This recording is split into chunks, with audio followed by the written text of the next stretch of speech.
అరుణాచల శివ అరుణాచల శివ అరుణాచల శివ అరుణాచల. అందరికీ నమస్కారం అండి. అరుణాచలం అంటే మనకి గుర్తుకు వచ్చేది రమణ మహర్షి గారు. రమణ మహర్షి గారు అరుణాచలాన్ని ఎంతో ప్రాచుర్యం పొందేలాగా ఆయన మనకి అరుణాచల మహత్యం గురించి, ఆచరించవలసిన నియమాల గురించి ఎంతో వివరంగా ఈ జనవాళికి ఆయన చాటి చెప్పారు. ఆ రమణ మహర్షి జీవిత చరిత్ర గురించి, ఆయన జీవిత విధానం గురించి తెలుసుకుందాం. భగవాన్ రమణ మహర్షి గారు తమిళనాడులోని మదురై దగ్గరలో ఉన్న తిరుచలి అనే గ్రామంలో ఆలగమ్మ సుందరమయ్యకు అనే పుణ్య దంపతులకు పునర్వసు నక్షత్ర పుణ్యదినాన అనగా 30 డిసెంబరు 1879 సంవత్సరంలో జన్మించారు. భగవాన్ తన 18వ ఏట ఒకసారి మేడపై పడుకుని ఉండగా హఠాత్తుగా శ్వాస ఆగిపోయినట్లుగా, దేహం బిగుసుకుపోయినట్లుగా, చనిపోయినట్లుగా అనుభూతి కలిగింది. శరీరము నిర్జీవం అయిపోయినట్లుగా కూడా ఆయన ఆలోచనలు కూడా ఇట్లా కొనసాగింది. ఇప్పుడు ఈ శరీరము చనిపోయింది, దీన్ని శ్మశానానికి తీసుకుపోయి దహనం చేస్తారు, అది ఖాళీ బూడిదవుతుంది. కానీ నేను అనేది మాత్రం శరీరంతో పాటు చావక మిగిలి ఉంది. కాబట్టి నేను అనేది శరీరం కాదు, ఈ నేను శరీరంతో పాటు వచ్చినది కాదు అనే భావన అతనిలో స్థిరపడింది. నేను ఈ శరీరాన్ని కాదు, నేనున్నాను అన్న నేను అనుభవంగా అని తెలుసుకున్నారు. వెంటనే శరీరంలో చలనం వచ్చి మామూలుగా అయినారు. ఆ స్వానుభవంతో మనిషి ఋషి అయినారు. వైరాగ్యం పెరిగింది, బాహ్య విషయాలపై ఆసక్తి తగ్గింది. ఇల్లు విడిచి అరుణాచలం చేరారు. శివలింగాన్ని కౌగలించుకుని, తండ్రి, నీ ఆజ్ఞ మేరకు వచ్చాను అంటూ ఆనంద బాష్పాలతో అభిషేకించారు. నమస్కారం చేయలేదు, సాష్టాంగ పడలేదు, ప్రదక్షిణ చేయలేదు, ఏ స్తోత్రము చేయలేదు, తండ్రి అని సంబోధించారు. శరణాగతికి గొప్ప అర్థం చూపారు. ప్రయాణంలోని మిగిలిన పైకాన్ని బయట కోనేరులో పారవేశారు. కౌపీనము ధరించారు, మౌనం పట్టారు. అరుణాచలమే సింహాసనంగా ఆధ్యాత్మిక సామ్రాజ్యాన్ని ఏలారు 54 ఏళ్ళు. ఇంటిలోని వాళ్ళు ఇతని కోసం దేశమంతా గాలించారు. అరుణాచలంలో యోగిగా ఉన్నారని తెలిసి బయలుదేరింది తల్లి. కుమారుణ్ణి అవతారం చూసి భయపడి ఏడ్చింది. తనతో ఇంటికి రమ్మంది. స్వామి మౌనం వీడలేదు. పక్కనున్నవారు పెన్సిలు, కాగితం ఇచ్చి తల్లికి ఏమైనా తెలియజేయమన్నారు. అందులో ఇలా వ్రాసారు: కర్త ఈశ్వరుడు వారి వారి ప్రారబ్ధానుసారము జీవుల్ని ఆడిస్తున్నాడు. జరగవలసిన దానిని ఎవరెంత అడ్డుపడినా జరిగి తీరుతుంది. జరగనిది ఎంత ప్రయత్నించినా జరగదు. ఇది సత్యము కనుక మౌనంగా ఉండటమే ఉత్తమము అని కాగితం మీద రాసి ఇచ్చారు తల్లికి. కుమారుని ఉన్నత స్థాయిని గుర్తించి ఆమె తన జీవిత అంతర్యము వరకు భగవాన్తోనే గడిపి ఆయన రమణ మహర్షి తల్లిగారు జీవిత చివరి వరకు ఆయన రమణ ఆశ్రమంలోనే ఉండి ఆయన కొడుకు ఒడిలోనే చివరి శ్వాస వదిలారు. భగవాను ఆమెకు ముక్తిని ప్రసాదించారు.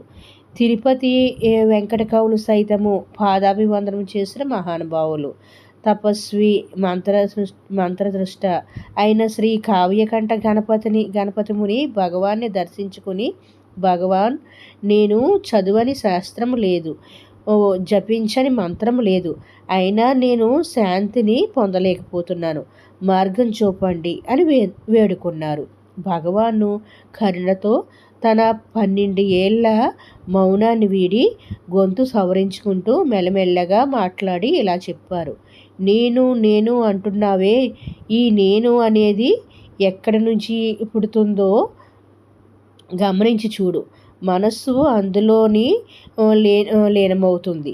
అదియే తపస్సు. మంత్రాన్ని జపించేటప్పుడు నాదము ఎక్కడ నుంచి పుడుతుందో గురించి చూడు.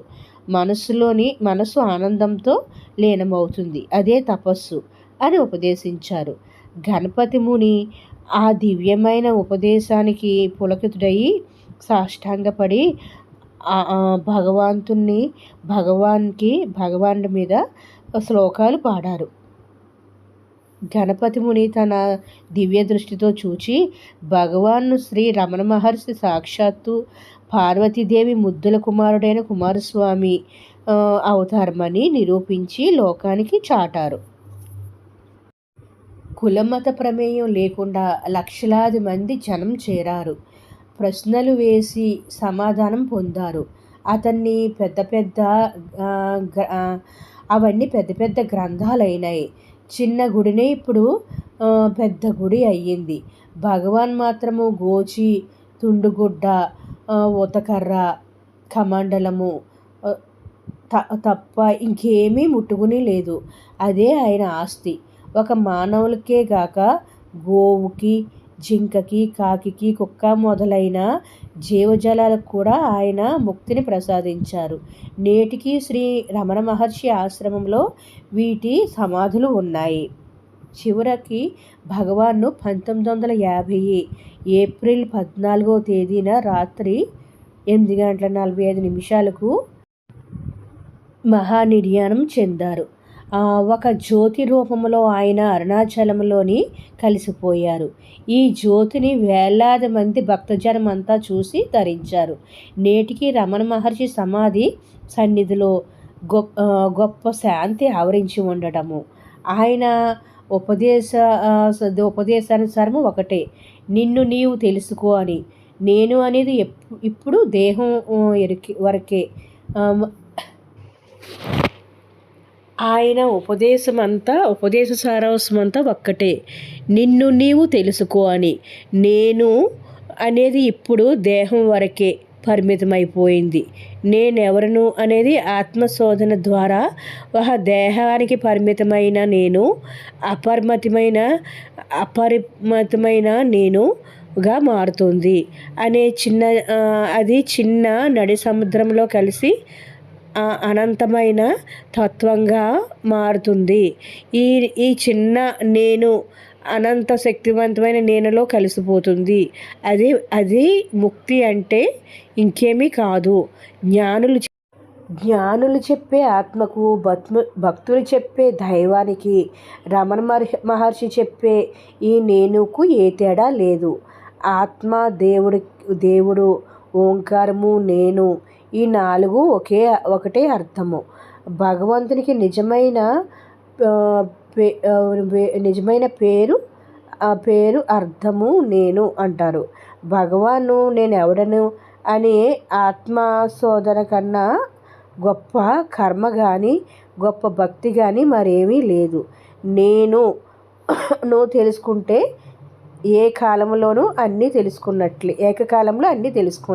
నేను అని తెలుసుకుంటే ఏకకాలంలో అన్నీ తెలుసుకున్నట్లే. నేనెవరని అనే ఆత్మవిచారణ ద్వారా మనమందరము తరింతుముగాక. ఓం అరుణాచల శివ, అరుణాచల శివ, అరుణాచల శివ, అరుణాచల.